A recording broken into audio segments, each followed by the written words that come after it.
It was definitely my first take, I promise. Hi, my name's Stryd. Welcome to my channel. This video has multiple purposes, sort of. My main intention with this video is to kind of break down some of the basic metrics that I may be talking about in future videos when it comes to Stryd and the kind of data that I might be breaking down post-run, post-workout, post-race, pre-race, anything really. And I know that most likely in some of those videos I might not explain it, so I wanted to have this kind of single video to say, here's what I'm talking about when I'm talking about all of these Stryd metrics. And I kind of also wanted it to be a place where if anyone's looking to maybe even get a Stryd, first of all, this isn't sponsored, they might actually be interested in like understanding what it is. Most of what I'm going to say is stuff that is, potentially found on the Stryd website because their like breakdown of all of this stuff is really very useful. But I kind of wanted to have this place in case everyone wants it in a sort of condensed format. And as someone who avidly enjoys running science and studies biomechanics, I like to think that perhaps I could explain it a little bit easier, simpler, and faster. So that's basically all I'm trying to do here. And so first I'll just start with what is Stryd. Stryd is a power meter foot pod that a company has made to basically try and give you power metrics for running. The reason for this is basically there's already been power foot pods for people that bike. And so the entire purpose behind this is for bikers, it basically provides kind of this quantifiable basic statistic to say, all right, here's how much effort I'm exerting over a certain period of time, and it's a way for them to say, okay, if I'm providing this much force over time, which is what power is for you physics guys out there, then I can basically say I'm going to be this tired after a while, because you can only exert so much force over time before fatigue starts to set in. And so the idea was as runners, we never had anything that's sort of quantifiable for us. So that's the entire purpose behind Stryd, is to provide power metrics for runners to help create objective quantification of their data. And it helps in multiple ways. Not only can it help you kind of like predict your race performances, kind of idealize what your race strategies might even look like, or even help you kind of plan your training and tell you like what you need to improve on, whether it be you need to work on lactate threshold, you need to work on VO2 max, you need to work on pure speed. Regardless of what kind of runner you are, it can help kind of quantify for that for you and say, like, even if you're a 5K runner, it could say, well, yeah, you should work on speed if you want to become a more balanced runner, because power can help kind of quantify that. Now the question is, why can it help quantify that? And that's mainly because it's pretty much just pure physics. It's as objective as it can possibly be. There's no subjectiveness behind it, especially when it comes to things like exertion or fatigue. And so it's basically just the number one kind of metric that you can use, even better than heart rate, I personally think, that can kind of tell you, okay, here's where you're moving forward in training, here are the areas you need to work on. Even if you've been doing all of the related workouts, you've been spitting out your lactate threshold, you've been working on your speed, you've been working out critical velocity, long runs, everything, it can kind of still tell you here's where some of your weak points are. Because if your form, for example, is breaking down, or your fatigue is setting in, even in those workouts, it can say, okay, your lactate threshold's great, but after about like 15 to 20 minutes, it kind of like dies off. You're a 5K runner, you don't really care. If you're a half marathoner, that kind of matters, and it can tell you, okay, you've been doing your lactate threshold workouts, but you're still weak in this particular aspect of it. So that's where it kind of helps. And I know I'm kind of just saying this right now, but later I'll explain how exactly it helps, but I think some of the breakdown of the terms is important first. So what kind of metrics does the foot pod provide?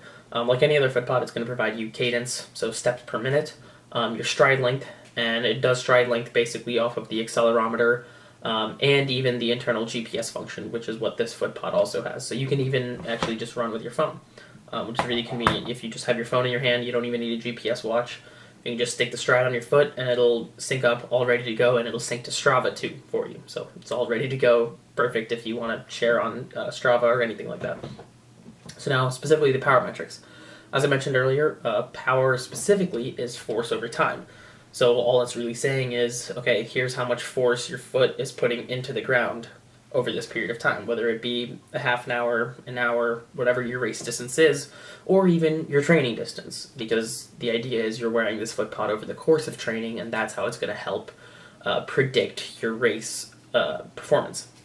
And so some of these power metrics, so the most important power metric is basically it's saying, what is your immediate power? What's your power over the course of the run? So it might say, for example, for me personally, some of the runs that I've had so far will include anywhere between 230 to 270 watts. So what that means is for also my weight right now, which is about 145, taking that into account, I am exerting that much wattage, meaning that many newtons per second of force, of energy into the ground over the course of time. And that's the average over the course of the run. And so those are the specific numbers it'll spit out at any given point. So every stride, your value might change. It might be 238, it might be 239. You might, if you're suddenly going up a hill, you're going to put in more effort. So you're going to suddenly have like a 300 out of nowhere. And so that's where it's really nice and objective, is that it'll account for things like hills, and now it even accounts for things like wind, to basically say, okay, during the course of the run, here's how much force you were putting into the ground. And exactly how that's, useful to you, instead of just saying, okay, cool, I know the number, okay, now I know the number, 250. What the hell does it mean? What am I supposed to do with that number? That's where the rest comes into play. And so once you finish your run, for example, you get your runs for the week. Now you have sort of this benchmark of saying, okay, on a 90-minute run, here's my average power. On a 60-minute run, here's my average power. On my long run, here's my average power. On my tempo. So once you have all of those, you can kind of see, okay, so for tempos, quite naturally, if you're exerting more effort to, keep up a faster pace, you're going to put in more power into the ground, because that's the only way you move forward faster. So then all of a sudden for a tempo, you might be in the 300s. And so similar to the way that, people kind of dictate their training through heart rate zones, there are kind of these power zones to say, okay, for an easy run, you're going to be exerting about this much power. For pure speed, when you're, cranking out those 400s at mile pace, here's about how much power you're going to put into the ground. And so once you have that range, it can kind of help tell you, okay, so now I understand those range of values. Now I understand like a 200 is an easy run, like a 300 is, or like 400 is mile pace. That still means nothing to you. So that's where, again, some of the other metrics come into play, and you'll understand why saying all of this is kind of important first. So the first, and I think most important metric that it gives you immediately that is very quantifiable is something called a running stress score. For those of you who have Strava, you might have seen this with like the stress score based off of your heart rate, and it'll basically say, okay, this is how much neuromuscular or physical stress you've actually placed on your body. And so it can basically just say, okay, here you've exerted this much force into the ground, right? So if any of you really should know Newton's third law, where every reaction has an equal and opposite reaction. So if you're putting this much power into the ground over a period of time to push yourself forward, inevitably that shock's going to come right back up your legs, and that's what causes your muscles to fatigue. So that's how it quantifies or calculates your running stress score. And so it'll give you a value for each run. So then over the course of time, obviously you'll have weekly values. And so what your running stress score eventually can do over time is provide something called your running stress balance, which will basically take your 6-week average of like how much stress you've been exerting versus your 7-day average. So 42-day versus 7-day average. And so what that can basically tell you is saying, okay, so based off of this last week, you've either been in a state of maintenance of your fitness, you're suddenly adding a little bit more quantity, so you could be going up, you might be overtraining, it will even recognize if you're in a taper. I will say though, obviously take some of this, especially the fatigue, with a little bit of grain of salt, because only you know how well you actually performed, and Stryd does take each individual run as a best effort on the day. So technically it's logging everything as a race. And so what that can do is it can potentially say, okay, if I'm still just in a base phase, it might recognize tapering in a down week and maintaining fitness as the same thing, which isn't necessarily the case. And furthermore, it could also kind of underestimate or even overestimate how much stress you're actually under because it hasn't seen you go through a very hard effort. Because it's not like you're always going through consistently difficult efforts. So you should definitely take some of the values it provides you with a grain of salt. That said, it does provide you with a range of values, so you can kind of you can kind of gauge. Okay, I might still be in this range of maintaining training, but I definitely feel like I'm a little bit closer to tapering than I might be maintaining, or whatever the case may be for you. So, but I think that's a given with any kind of training. You have to take it with a grain of salt, and you have to use your own body and kind of sense to figure out where you are. But again, the entire purpose behind Stryd is just to say, here's a number you can kind of stick it to tell you exactly where you are. And for some people, that just works better. For some of us, we just want like a quantifiable number that says, here's where you are. Don't worry about it. Don't start like freaking out about rate of perceived exertion or anything like that. Just here's your number. Take it or leave it. That's it. So that helps for some runners, and I'm kind of an in-between one myself. So yeah, that's it. So now here comes some of the other fancier stuff it gives you. So now you have things like power, which obviously I've already said. Basically just tells you how much force you're putting into the ground. Now, some of the things that can help you determine your form efficiency are things like form power and leg stiffness. So what form power is telling you is saying, here's how much of the force you're putting into the ground is spent on moving up off the ground or moving slightly side to side. Because anyone off of their foot strike is going to have kind of either there's going to be a slight rocking motion, and most of the force, if you think, or at least a comfortable amount, not most of the force, a decent amount of the force is going to be on just pushing yourself up off the ground and then pushing you forward. Right, so form power kind of says, okay, you're spending this much wattage or power on getting yourself off the ground or moving side to side. So the easier way to say it is, here's how much power you're not spending on moving forward. And so this can kind of tell you, okay, so I might be a very economical runner if it's kind of low, because that means, okay, I'm spending most of my power moving forward. It can mean I'm less economical when it's really high, because that means obviously I'm wasting more time moving side to side, which isn't forward, or I'm wasting more time going up, which isn't helpful to me either. That said, there is, again, a range of values that you want to take into account, which for most runners falls between 30 and 100, and that's like the ideal-ish. But you also do want to understand that Stryd will take your weight into account, but that can still be iffy, because if you're a much lighter runner and you haven't updated your thing on Stryd yet, then it might say, oh, you're suddenly spending a lot more of your form power going upwards, when really it just assumes that you're a little bit heavier, and the compensation mechanism it has for your weight is just a little bit too high. So obviously a lighter runner is going to spend less force getting back up because they have less weight to carry. A heavier runner is going to face a problem with that because they have to exert more force than simply getting themselves up off the ground. And so these are just, again, the little things that you need to consider physiologically before you dive straight into saying, this is what Stryd told me, so I should just immediately listen to it. You don't want to do that. So yeah, form power tells you, here's how much energy or power you're using that isn't meant for going forward. Now the next metric that it also provides to you is leg stiffness.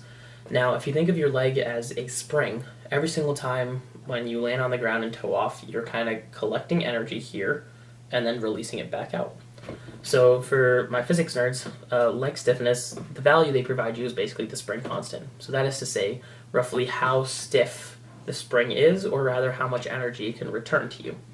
So in this case, the range of values ideally is 9 to 14, and basically what it can tell you is, okay, here's how stiff your leg is. Here's how well your leg is able to absorb the impact of landing and then disperse it back into moving forward. So if your leg is a slightly lower value, say 6 or so, that means your leg is not particularly stiff, but it's in that range still to say it's able to absorb energy well and push it back into the ground. If you're a bit closer to 14, for example, the higher end of the range, that means you're absorbing the force really well and pushing a lot more back of it outwards. But at the same time, if you're closer to that higher end, it could also mean that your muscles are undergoing more fatigue. Because if your spring is just that much stiffer, then some of those forces are not being dispersed as appropriately in your calves, for example, so then your calves might get tighter. So again, take it with a grain of salt. But form power and leg stiffness can basically tell you, here's how, on average, efficient you are with your stride. Here's how much power you're able to recycle from the ground. So every single time you put your foot back into the ground, here's how much like free power you're receiving based off how strong your legs are. And form power can tell you, here's how much you're bobbing side to side, or here's how much you're going upwards and downwards and not going forward, because the entire purpose of running fast is to go forward. So those are just some of the things that can tell you, that can kind of help inform, here's how efficient I am from a biomechanical perspective. Next we have air power, and this is actually kind of a new feature as far as I know on Stryd, where they can basically count for the wind a little bit. So it'll tell you, here's the percentage or amount of power you need more to combat this wind and maintain the same pace and maintain the same effort, which I think is going to be an extremely useful metric, both in training to say, okay, I might have had a bad day, but as you can see here, that's just because the power I needed was a little bit more, and it might have been towards the end of the set, and so my power that I was actually exerting was the same, meaning the effort level was there. It's just that the wind was actually the thing that threw my time off. So that can be really useful to look back on training and say, okay, it wasn't just, I didn't just completely sandbag the last rep or anything. The wind actually was a factor. And this can help in a race too, because for some specific Garmin watches, Stryd will give you live updates on your air power to be able to say, okay, here's how much you need to adjust your effort to maintain the same exertion level, and then potentially even push back on your pace. It can tell you later on, once the air has died down, or once the wind has died down, okay, here's how much you are able to push in this time range based off of your previous efforts. And it can tell you that based off something called your power duration curve. So your power duration curve is something that will, for most people, look kind of like this. So it starts off very high and comes down. I don't know which way this is going to show up when it flips on the screen. But yeah, so it's basically saying, okay, so very early on, obviously, you can exert a lot of power. And then at a certain point, once your alactic system basically gives out around 10 seconds or so, then you're kind of going into your lactic, so you'll notice a slight dip, and then you'll be in your lactic system for about 60 seconds, and it'll say, okay, when you're in the 60-second range, you can only exert about this much power. And then after about 60 seconds, you're kind of really tapping into your aerobic system, and then it'll say, okay, here's how much power he's able to exhibit over the course of time. And obviously this is going to dip a little bit, because over time, inevitably, you're going to fatigue. So it'll say, at 60 minutes, you might have been exerting a certain amount of power on your best effort, and then at 90 minutes, it might be a little bit lower. You might have been 260 at 60 minutes, and then suddenly you're 250 at 90 minutes. Now, where this can be helpful to you is to say, all right, say you're a half marathoner, right, and you're running about a 75-ish minute half marathon. Then in that 60 to 90 minute range, you can say, okay, I actually have a very big drop off from 60 to, say, 70. And then after that, from 70 to 90, it's kind of the same. So that can tell you, okay, so then clearly in a race, that 60 to 70 minute range is where specifically I need to work on improving my power output. So then in my next training run, say I'm doing, even if I'm just doing an easy run, I can say, okay, at 60 minutes, I'm going to focus specifically on kind of exerting a little bit more power. So that way I can say in a race, okay, at 60 minutes, that means I need to be putting in a little bit more effort about how I'm going about this. And the same can be even thought about in the marathon, where it's like, all right, suddenly I'm kind of maintaining the same at about 260, say, from about 90 minutes to 2.5 hours. And I'm aiming for a 3-hour marathon, but then all of a sudden at 3 hours, there's a huge drop-off. Then that means, okay, I need to work on perhaps just doing a couple of long runs, where in the last half hour I'm kind of really focusing on, keeping upright. I don't need to be doing any hard workouts or anything, but I just need to focus on that duration of time to say, here's where I'm fatiguing the most. Here's where my power is dipping off the most. This is where I need to focus. And I can even do that in the short period. So for example, my current power curve, because I don't have that much data on it, has pretty high at the very start because I've done a bunch of strides. And then after about a minute, it's actually pretty consistent because I've done a couple of medium-ish long runs. But in between, the lactic system actually has a huge drop-off. And that's mostly because in between the 15 to 60-second range, I haven't done a lot of work. Because most of my strides are 15 seconds or less, and then anything else is just aerobic. So I haven't done any I haven't done 300-meter repetitions or anything like that.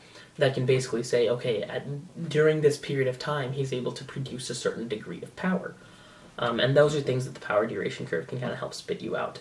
And it can also help, it'll model basically your runs over time, and it can kind of tell you, okay, here's ideally how you would perform at a race of this duration. And it's important to say duration first before I say distance, because that's what informs your potential time in a race. And so it's important to note two things, though. One, it is actually, decent at doing its job from a scientific perspective, because it takes runs that are closer to the current date, so within the last 30 days, it weights them higher on the curve than it does runs between 30 and 90 days, because obviously runs from 30 days ago are not going to have as much of an impact on your fitness or race performance as the runs in the last 30 days or in the last month. So I think that's a really useful tool.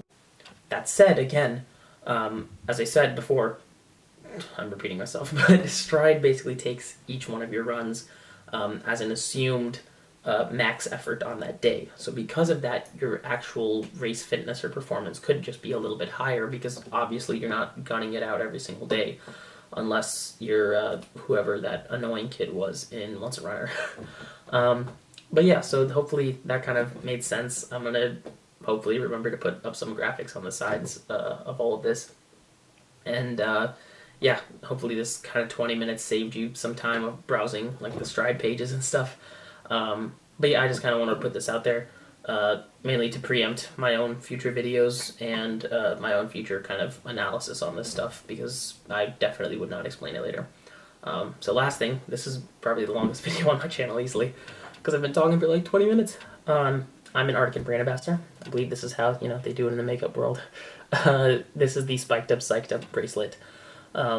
Artican is a really great company. They donate 10% of their net profits towards clean water projects in Kenya. And so, yeah, I think it's just a really good cause. The bracelets are freaking sick. There's a referral link down in the description, and if you use code Hakuna Matata, you can get 5% off. And last but not least, stay safe during coronavirus, kiddos. Like, don't go out if you don't have to. Avoid your grandparents. And your immune system might be strong as hell, but like the entire point is to be watching out for people that you could infect. So feel free to be indifferent all you want, just don't be insensitive. That's how I see it. So yeah, hopefully that made sense. I'll probably watch this back and be like, the hell it didn't, but just upload it anyway. We'll see. And yeah, if you were new here, and if you feel like I had anything that I missed out, or if you have any intense questions, because I definitely feel like I probably missed something, leave them in the comments below. I'll answer every single one, because there's probably going to be like 5 of you. But yeah, otherwise leave a like if you enjoyed the video. It does kind of help me out if I ever get this to other people than our Ben Barrow's Discord.